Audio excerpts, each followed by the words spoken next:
Seorang ibu dah tergamak bunuh anak sendiri. Dah kau gantung diri kau pula. Assalamualaikum dan salam keadilan. Saya pengulas Petopeng dan hari ini saya tidak mahu bercakap tentang dendam tanah atau dadah. Hari ini kita bercerita tentang cinta jahanam yang menghancurkan 3 nyawa tak bersalah. Ini adalah tragedi paling pilu yang berlaku di Taman Perak, Kulim, Kedah malam tadi.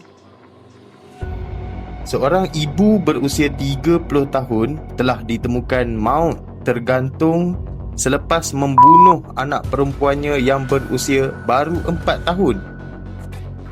Dan yang paling menghancurkan bagi aku, dia cuba membunuh anak sulungnya yang berusia 7 tahun. Makna kata dia cuba bunuh 2 orang anak dia dan dia gantung diri dia sendiri dalam rumah yang sama pada waktu yang sama.